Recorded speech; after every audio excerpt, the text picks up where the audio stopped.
तो आपको इस तरीके से, जिस तरीके से यहाँ पर उत्तर पुस्तिका नजर आ रही है, इस तरीके से आपको भी उत्तर पुस्तिका मिलेगा।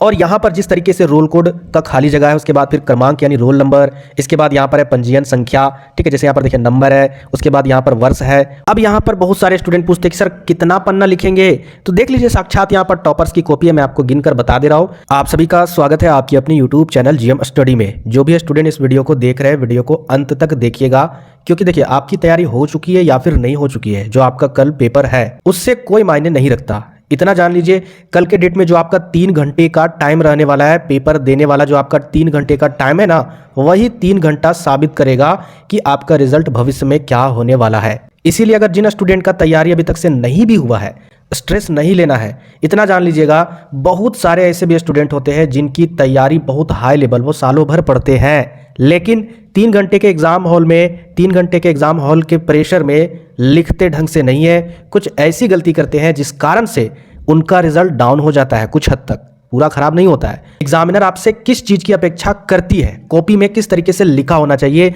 आज के वीडियो में पूरे डिटेल से देखेंगे। और साथ ही साथ किसी का अगर हिंदी होगा कल या फिर इंग्लिश होगा, दोनों में से सारे विद्यार्थियों को इस वीडियो को देखना होगा। और बहुत सारे स्टूडेंट एक गलती करते हैं, उस गलती को भी नहीं करना है, तो ध्यान से समझिएगा। सीधा मैं आपको लाइव वीडियो के माध्यम से टॉपर की कॉपी के आधार को बनाकर आपको बताऊंगा। और जैक ने भी नोटिस के द्वारा यह भी बताया था कि कैसे ऑब्जेक्टिव के क्वेश्चन को लिखना है उत्तर पुस्तिका में और सब्जेक्टिव के क्वेश्चन को लिखना है, वो पूरे डिटेल से डिस्कस करेंगे। कोई भी इधर उधर की बात नहीं होगी, ऑथेंटिक और नोटिस द्वारा ऑफिशियल अपडेट है। तो आपको इस तरीके से, जिस तरीके से यहाँ पर उत्तर पुस्तिका नजर आ रही है, इस तरीके से आपको भी उत्तर पुस्तिका मिलेगा। और यहाँ पर जिस तरीके से रोल कोड का खाली जगह है, उसके बाद फिर क्रमांक यानी रोल नंबर, इसके बाद यहाँ पर है पंजीयन संख्या, ठीक है, जैसे यहाँ पर देखिए नंबर है, उसके बाद यहाँ पर वर्ष है, उसके बाद विषय है, उसके बाद लिपि है, उसके बाद डेट है। इस तरीके से इस जितने खाली जगह है उसको आपको वहाँ पर फिलअप करना होगा। इसी तरीके से जैसे यहाँ पर फिलअप किया गया है, जैसे रोल कोड आपको डालना होगा, इस तरीके से रोल नंबर आपको डालना होगा। इसके अलावा यहाँ पर रजिस्ट्रेशन नंबर और रजिस्ट्रेशन ईयर डालना होगा। इसके बाद यहाँ पर जो भी सब्जेक्ट होगा उसको लिखना होगा। एक बात हमेशा याद रखिएगा, कैपिटल लेटर में सारा कुछ लिखिएगा। कभी भी ऐसी गलती मत कीजिएगा कि इस तरीके से ई लिखिए, उसके बाद स्मॉल में आप एन लिख दीजिए, ऐसे बिल्कुल भी नहीं कीजिएगा, ठीक है। तो आपको सारा कुछ कैपिटल में लिखना होगा। इसके अलावा लिपि क्या होगा, अगर इंग्लिश में आप उत्तर पुस्तिका लिख रहे हो तो उस सिचुएशन में आपको रोमन लिखना होगा।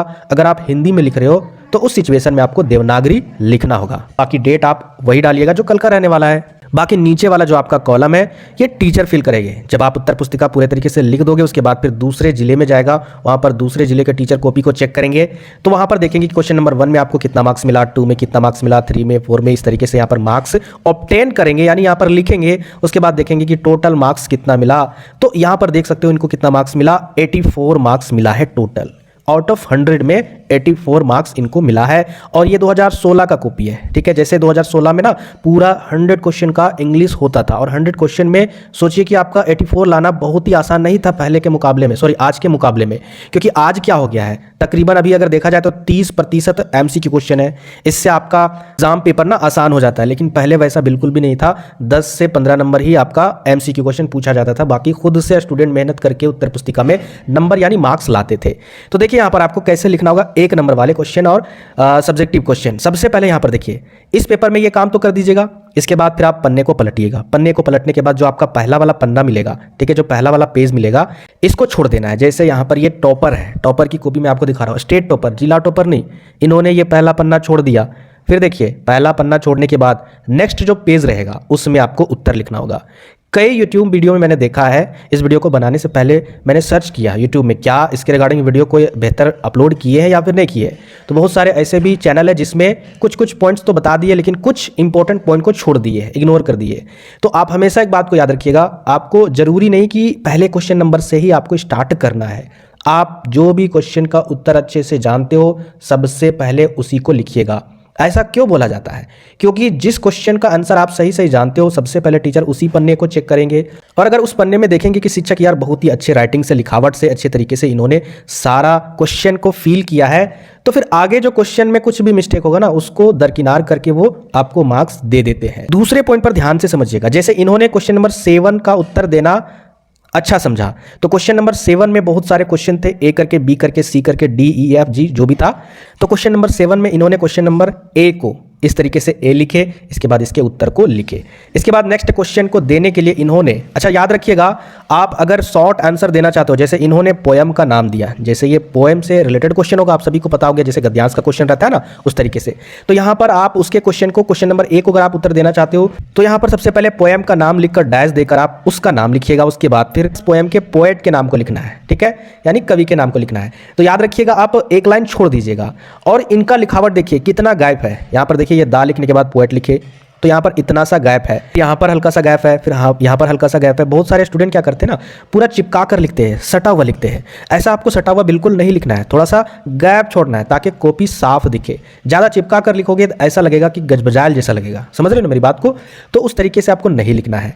और इस तरीके से कहाँ पर एक लाइन छोड़ना है, जैसे इस तरीके से क्वेश्चन का आंसर अगर आपको देना है तो उस सिचुएशन में एक लाइन छोड़ सकते हो। अगर आपको इस तरीके से पूरा लॉन्ग आंसर लिखना है तो उस सिचुएशन में लाइन नहीं छोड़िएगा। जब आपको पैराग्राफ चेंज करने का होगा उस समय आप लाइन छोड़ सकते हो। जैसे इन्होंने इस उत्तर में, इस क्वेश्चन के उत्तर में पैराग्राफ चेंज करना अच्छा समझा तो यहाँ पर इन्होंने एक लाइन छोड़कर पैराग्राफ चेंज करके लिखे। तो इस तरीके से आप ऑब्जेक्टिव के क्वेश्चन को आंसर को दे सकते हो। और जैक बोर्ड के एक नोटिस में यह भी लिखा था कि कभी भी अगर आप एमसी की क्वेश्चन के आंसर को लिखना चाहते हो, जैसे क्वेश्चन नंबर 1 है, 1 का 4 ऑप्शन होता है, ए बी सी और डी, 4 ऑप्शन में से कौन सा उत्तर होगा। तो आप कैसे लिखोगे, याद रखिएगा, कभी भी चाहे कोई भी पेपर हो, हिंदी इंग्लिश, कभी भी इंग्लिश में आंसर मत लिखिएगा इस तरीके से, या फिर हिंदी में ऐसे उत्तर नहीं लिखना है, ऐसे डैश देना। क्यों भाई, ये आंसर सीट ही है, आपका उत्तर पुस्तिका ही है, इसमें कोई जरूरी नहीं कि इसमें आप 1 सेकंड आपका कीमती टाइम बर्बाद हो। इसको नहीं लिखना है। आप यहाँ पर साक्षात देख लीजिए, अगर हम पर ट्रस्ट नहीं होता है। देखिए यहाँ पर इन्होंने यहाँ पर आंसर लिखा, नहीं लिखा, तो आपको क्या करना होगा, यहाँ पर आपको सीधा क्वेश्चन नंबर 1 लिखना होगा, ठीक है। जैसे इन्होंने यहाँ पर 7 लिखा, इसके बाद आपको क्या लिखना होगा, इसी के बगल में ऑप्शन नंबर ए अगर यहाँ पर सही है तो इस तरीके से ऑप्शन नंबर ए दे देना है। इसके बाद फिर यहाँ पर बगल में आपको ऑप्शन नंबर ए क्या लिखा था, अगर वहाँ पर मदर लिखा था ऑप्शन नंबर ए में तो यहाँ पर आपको लिख देना होगा मदर, ठीक है, इस तरीके से। क्योंकि साफ साफ जैक बोर्ड ने नोटिस में यही चीज़ मेंशन किया था कि ऑप्शन लिखकर भागना नहीं है। ऑप्शन में अगर आप ऑप्शन नंबर ए वहाँ पर लिख रहे हो तो ऑप्शन नंबर ए में क्या लिखा है उसको लिखना है। अगर हिंदी वाला क्वेश्चन पेपर हो तो वहाँ पर आपको ऑप्शन नंबर ए लिखकर हिंदी में वो चीज़ क्या लिखा था वो चीज़ आपको मेंशन करना होगा। ऑप्शन नंबर ए लिखकर भागना नहीं है। तो इस तरीके से आपको ऑब्जेक्टिव का उत्तर देना है। इतना आप अपने दिमाग में बैठा लीजिए, उसके बाद आपको कोई भी वीडियो देखने की जरूरत नहीं है। ज़्यादा वीडियो देखोगे, ज़्यादा तरीके से आपको बताएंगे और ज़्यादा तरीके से बताएंगे तो आपके दिमाग में हमेशा टेंशन क्रिएट होगा कि यार कैसे लिखे, ये बड़े यूट्यूबर इस तरीके से बता रहे हैं, छोटे यूट्यूबर इस तरीके से बता रहे हैं। इस तरीके से आपके माइंड में थॉट क्रिएट होंगे। क्यों? क्योंकि प्रेशर, भाई बोर्ड एग्जाम का प्रेशर हाई होता है।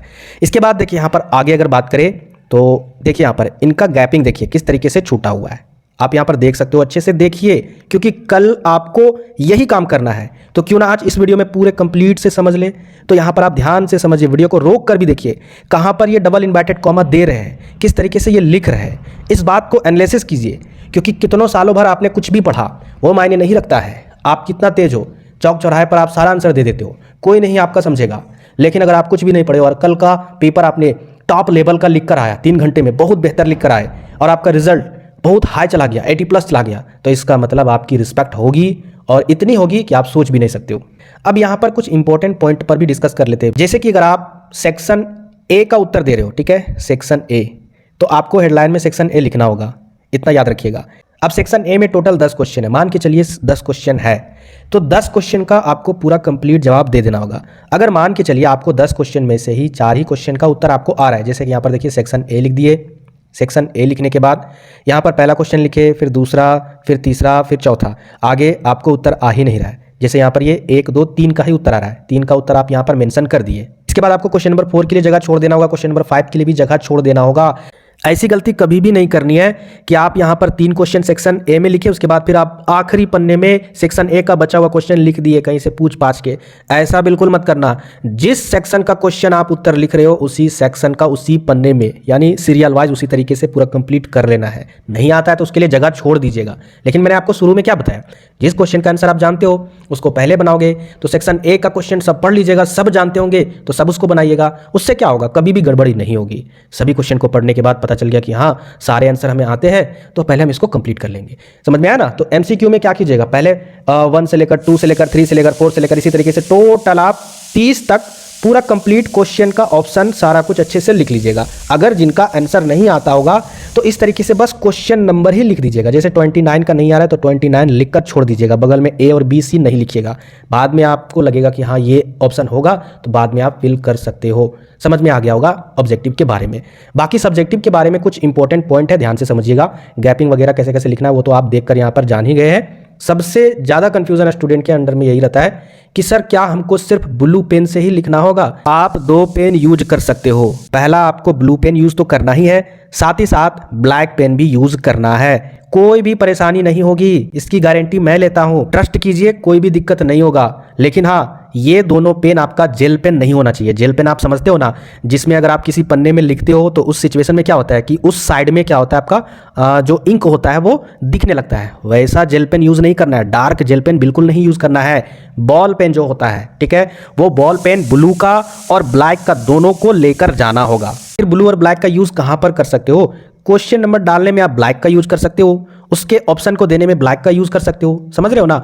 बाकी आप सारा आंसर ब्लू से फिल कर सकते हो। अगर हिंदी की अगर बात करें तो कुछ पॉइंट्स होते हैं, जैसे किसी का परिभाषा लिखना हो तो उसका नाम ब्लैक से लिखकर इस तरीके से ऐसे आपको दे देना, उसके बाद फिर उसको अंडरलाइन कर देना है। तो उसको आप ब्लैक से कीजिएगा, उसके बाद जो आंसर रहता है उस उत्तर को, आंसर को ब्लू पेन से लिखना है।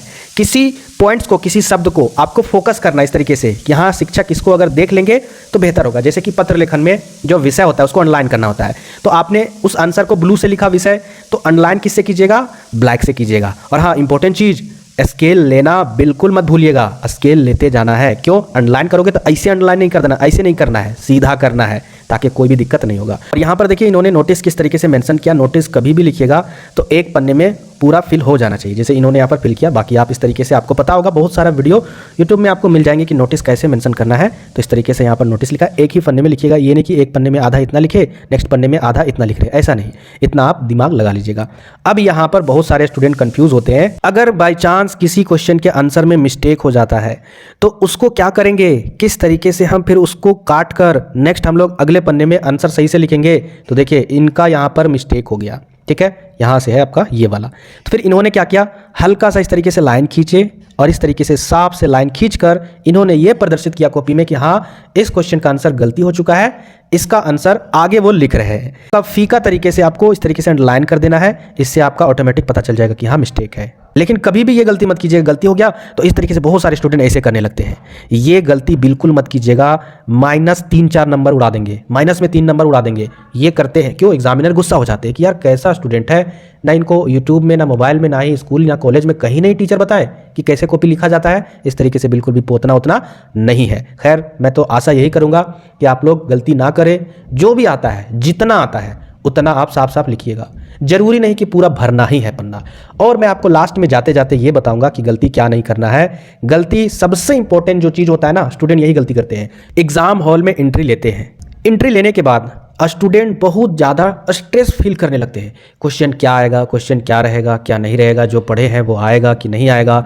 और इतना ज़्यादा स्ट्रेस और टेंशन में, दबाव में इतना प्रेशर बन जाता है कि जैसे वो क्वेश्चन पेपर को लेते और देखते हैं ना, तो उनके सामने अगर वो क्वेश्चन आ जाते हैं शुरुआती में ही जो उन्होंने नहीं पढ़ा कभी, उस कारण से इतना ज़्यादा टेंशन में वो डूब जाते हैं, जो भी आंसर उनको आता है वो भी आंसर वो भूल जाते हैं सिर्फ टेंशन में। और क्या टेंशन? अब मेरा नंबर कम आ जाएगा या फिर हम फेल हो जाएंगे, जबकि वो सारा कुछ अच्छे से पढ़ के गए हैं। लेकिन एक दिन के एग्जाम हॉल के प्रेशर के कारण पूरा कुकर का प्रेशर के जैसा उनका हालत खराब हो जाता है। तो आपको बिल्कुल भी स्ट्रेस नहीं लेना है। इसके लिए क्या सुझाव मैं हमेशा हर एक साल स्टूडेंट को देता हूँ पता है? कि जैसे 7 तारीख को एग्जाम है तो आज रात तक आप लिखते रहिए, लिख लिख कर तैयारी कीजिए। ज़्यादा यूट्यूब वीडियो वगैरह कुछ मत देखिए, क्योंकि जितना ज़्यादा देखोगे, बहुत सारे यूट्यूब में बहुत सारे लोग ऐसे भी हैं जो प्रेशर में डालते हैं।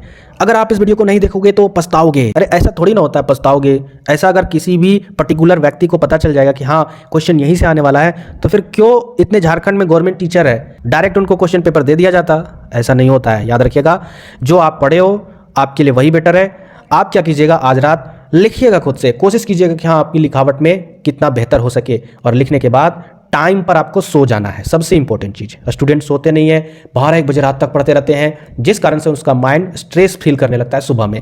आपको टाइम पर सो जाना है। सो जाने के बाद आराम से सुबह में नाश्ता करके हर एक चीज़ करके उसके बाद फिर आपको 1 घंटा पहले, जैसे आपका जो रिपोर्टिंग टाइमिंग होगा, अगर आपका दूर होगा एग्जाम हॉल तो आपको जल्दी निकलना होगा, ताकि 1 घंटा 1.5 घंटा या फिर आधा घंटा पहले एग्जाम हॉल पहुंचते हो ना, तो शुरुआत में क्या होता है कि वहां पर आपको देखना होगा कि हाँ आपका किस रूम में एग्जाम लिया जाएगा। वो सारा कुछ देखने के बाद वॉशरूम यूज़ जरूर कीजिएगा। वॉशरूम में क्या करना है, आपको हाथ मुंह बढ़िया से धो लेना और एक पानी का बोतल भी एग्जाम हॉल में लेते जाना है। मैं तो यहाँ पर वीडियो में शुरुआत में ही बोलना चाह रहा था लेकिन भूल गया, बोतल का पानी लेते जाना है। क्योंकि अगर आप एग्जाम हॉल में दिमाग यूज़ कीजिएगा तो दिमाग जितना ज़्यादा यूज़ होगा ना उतना ज़्यादा एनर्जी भी लॉस होगा, तो हल्का हल्का आपको पानी पीते जाना है। तो पानी वाला बोतल ले लेना है, पानी वगैरह पी लेना है और आराम से इतना सोचना है ना कि साला कुछ भी आ जाए क्वेश्चन पेपर में लिख डालेंगे। उसके बाद देखिएगा आपका कॉन्फिडेंस हाई लेवल होगा और सब सही सही लिख कर आओगे। कॉन्फिडेंस लेवल लॉ नहीं करना है, बिल्कुल टेंशन नहीं लेना है। मेरा एक्सपीरियंस है, कई ऑफलाइन बच्चों को मैंने पास करवाया है जिनको कुछ भी नहीं आता था, माइंड में बहुत ज़्यादा प्रेशर होता था, फिर भी वो बेहतर रिजल्ट लाए हैं, अपने अपने स्कूल में विद्यालय में टॉपर बने हैं। भाई जितने स्टूडेंट मेरे पास पढ़े ऑफलाइन की अगर बात करें, आपको स्ट्रेस बिल्कुल भी नहीं लेना है। अब यहाँ पर बहुत सारे स्टूडेंट पूछते हैं कि सर कितना पन्ना लिखेंगे, तो देख लीजिए साक्षात यहाँ पर टॉपर्स की कॉपी है, मैं आपको गिन कर बता दे रहा हूँ ताकि उससे एक एनालिसिस हो जाएगा कि हाँ इतना पन्ना लिखना है। देखिए यहाँ पर इन्होंने पहला पन्ना छोड़ दिया। अब यहाँ पर देखिए 1 2 3 4 5 6 7 8 9 10 11 12 13 14 15 16 17 18 19, देखिए 19 पेज इन्होंने लिखा। अच्छा 19 पेज लिखा तो अगर खड़ा पन्ना के जैसे अगर हम लोग काउंट करेंगे, खड़ा पन्ना समझते हो ना, तो लगभग इन्होंने 10 पेज लिखे। 10 पेज इन्होंने उत्तर पुस्तिका में कंप्लीट आंसर लिखे। तो आप कम से कम 10 पन्ना जरूर लिखिएगा, ठीक है। 9 से 10 पन्ना अगर आप फिलअप करते हो तो पूरा कॉन्फिडेंस के साथ आइएगा कि हाँ आप फेल नहीं करोगे, फेल नहीं करोगे। 10 से या 9 पन्ना से नीचे नहीं लिखना है। इसके अलावा अगर आपकी मर्जी करे 11 12 13 14 जितना आप चाहो उतना लिख सकते हो, कोई भी प्रॉब्लम नहीं होगा। उम्मीद करते हैं आज के वीडियो में जो भी कुछ मैंने आपको बताया इससे आपके माइंड से स्ट्रेस खत्म हो चुका होगा एग्जाम हॉल का। और अगर आपको पर्सनली कुछ भी सुझाव अगर चाहिए तो आप डिस्क्रिप्शन में दिए गए व्हाट्सएप ग्रुप को ज्वाइन कर लीजिएगा लिंक के माध्यम से, और वहां पर जो मेरा नंबर होगा पर्सनल व्हाट्सएप नंबर, उसमें आप मैसेज कीजिएगा, मैं आपको वॉइस कॉल के माध्यम से डिटेल से सारी प्रॉब्लम को सोल्व कर दूंगा कल आपको क्या करना होगा, ठीक है। बाकी नए विद्यार्थी चैनल को जरूर सब्सक्राइब कीजिएगा। मिलते फिर नेक्स्ट वीडियो में।